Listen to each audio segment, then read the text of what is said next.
Table का निर्माण करने के बाद हम इसका विश्लेषण करेंगे और इस टेबल का विश्लेषण करते टाइम हम ये देखेंगे।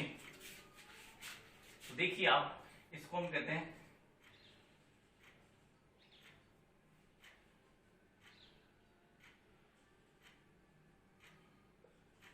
Analysis table. देखिए आप एक बार कि हमारे पास जो टेबल बनी है इसमें मैंने फर्स्ट कॉलम, सेकंड कॉलम, जितने कॉलम बने हम सबसे पहले उतने ही कॉलम यहां बना लेंगे। मुझे मालूम है कि मेरे 6 कॉलम हैं, तो मैं इसी तरह से 6 कॉलम बना लूंगा और इसके बाद में एक लास्ट कॉलम बनेगा जिसको मैं टोटल से डिनोट करूंगा। देखिए अब जो हम सबसे पहला काम करेंगे, हर कॉलम में ये देखेंगे ये सबसे बड़ी फ्रीक्वेंसी कौन सी है और उसको मार्क कर लेंगे। जैसे अगर इसमें बात करें तो सबसे बड़ी फ्रीक्वेंसी आती है ये 8 और ये 8। मैं इन दोनों को मार्क कर लिया, यानी कि 4 5 7 6 7 5 इस 8 से छोटे हैं तो मैंने इसे मार्क कर लिया।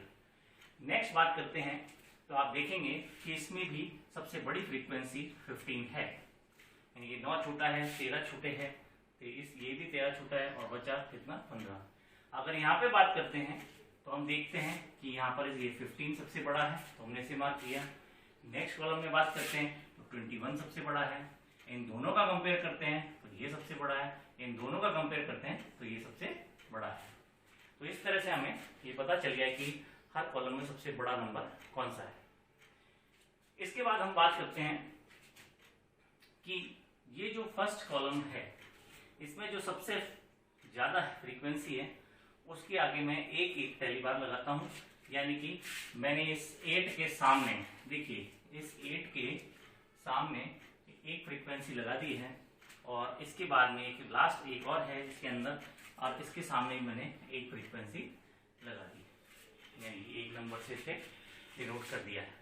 हम अंत में इन सारे कॉलम्स का टोटल करेंगे तब पता चलेगा कि हमारा मोड ग्रुप यानी मोड कौन सा है। सेकंड कॉलम की बात करते हैं तो सेकंड कॉलम में आप देखिए कि सबसे बड़ा है 15। ये 15 जो है 8 और 7 के टोटल से बना था, तो मैं इन दोनों के सामने, यानी कि इस 4 और इस 5 के सामने, यानी कि 8 और 7 इन दोनों के सामने 4 और 5 है, क्योंकि मुझे मोड इनमें से ही ढूंढना है, तो यानी कि 4 और 5 के सामने मैं क्या करूंगा, एक एक लाइन लगा दूंगा। ये 4 और इसके बाद में ये 5। मैं समझता हूं आपको बात समझ में आ रही होगी। इसके बाद हम थर्ड कॉलम पे आते हैं और इसमें देखते हैं कि ये 15 है हमारे पास। अब ये जो 15 है ये किन किन के जोड़ से बना था, तो हम देखते हैं कि हमें पता चल रहा है कि 8 और 7 के जोड़ से बन रहा था। तो 7 और 8 के सामने 5 और 6 है, तो इन दोनों के सामने मुझे एक एक लाइन लगानी है और वो कॉलम कौन सा होगा, वो तीसरा कॉलम होगा। यानी कि बात क्लियर हो गई कि 7 और 8 के सामने, यानी कि ये 7 और ये 8 के सामने मैंने एक एक लाइन तीसरे कॉलम में लगा दी। नेक्स्ट हम बात करते हैं चौथे कॉलम की। तो देखिए इस चौथे कॉलम में जो 21 है वो किन किन के जोड़ से बना है, तो हम बात करते हैं यहाँ पर। तो आप देखोगे कि ये जोड़ है 6, 8 और 7 के टोटल से, इन तीनों के टोटल से बना है 21। तो अब मैं इन 3, 4, 5 इन तीनों के सामने जो इसका x है, यानी साइज ऑफ शूज है, उनका टोटल करूंगा। तो मैं देखता हूं, सॉरी इनके सामने मैं ये नंबर अंकित करूंगा। तो इस 3 के सामने अगर बात करूं मैं, तो मुझे यहाँ पर ये जो है इस तरह से यहाँ पर एक लगाना है, यहाँ एक लगाना है और यहाँ एक लगाना है। तो ये बात क्लियर हो जाएगी हमारे सामने। अब नेक्स्ट हम बात करते हैं 5th कॉलम की। तो 5th कॉलम में आप देखेंगे कि 5th कॉलम हमें ये कह रहा है कि 23 है, लेकिन ये 23 किन किन के जोड़ से बना है, तो आप देखेंगे कि 8, 7 और 8 के टोटल से बना है। तो मुझे इन तीनों के सामने एक एक लाइन लगानी है नेक्स्ट कॉलम में, एक, एक और एक। तो आप देखेंगे कि मैंने इसको भी अंकित कर दिया है।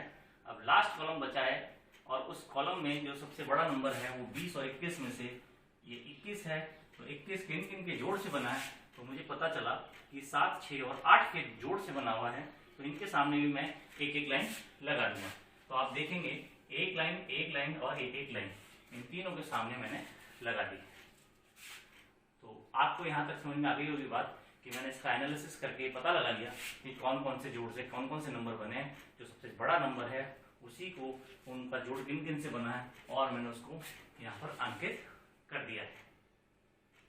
अब बात करते हैं हम आगे इनके टोटल की। तो आप देखेंगे कि इसका टोटल 1 है, इसका टोटल 2 है, और इसका टोटल 1 2 3 4 5, ये 5 है, इनका टोटल 4 है, और इनका टोटल 3 है। तो आप देखेंगे कि वहां पर जो सबसे ज्यादा जिनका टोटल आ रहा है, यानी कि जो सबसे ज्यादा काम में लिए गए हैं, वो लिया गया है ये वाला नंबर। इसकी सीध में यदि हम देखते हैं तो हमें पता चलता है कि ये जो 4 है, ये जो इसकी फ्रीक्वेंसी जिसकी 8 है, ये ना हो करके इन दोनों को डिसाइड करने के लिए हमने इस मेथड को यूज किया, और हमने इससे पता लगाया कि जो सबसे बड़ा नंबर है, सबसे बड़ा नंबर 5 है, ना कि ये 4 है। तो इस 5 के सामने हमने ये देखा तो हमें पता चला कि ठीक इसके सामने 4 नंबर आ रहा है, यानी कि साइज ऑफ शूज 4 जो है वो बहुलक का मान है। तो ये बात आपको क्लियर हो गई होगी। तो ये बात आपको क्लियर हुई। इसको एक बार फिर रिपीट करता हूं, आप इसको समझें एक बार। देखिए, अगर हमारे पास क्वेश्चन इस तरह से बनता है कि हमें एक डिस्क्रीट सीरीज का क्वेश्चन दिया जाए और उसमें सेम फ्रीक्वेंसी 2 या 2 से ज्यादा आ जाए, तो हमें एक ग्रुपिंग मेथड यूज करना पड़ेगा। और ग्रुपिंग मेथड यूज करने के लिए हम सबसे पहले ग्रुप का टेबल बनाएंगे, फिर उसके बाद एक एनालिसिस का टेबल बनाएंगे, और उसमें सबसे ज्यादा बार जिसका नंबर आया है, जो संख्या सबसे बड़ी है, जस्ट ठीक उसके सामने वाली जो पोजीशन होगी वो हमारे पास बहुलक कहलाएगा। तो आपको ये बात क्लियर हो गई होगी। और इसी तरह से हम आगे बात करेंगे इसके कि कंटिन्यूस सीरीज में किस तरह से करते हैं। धन्यवाद।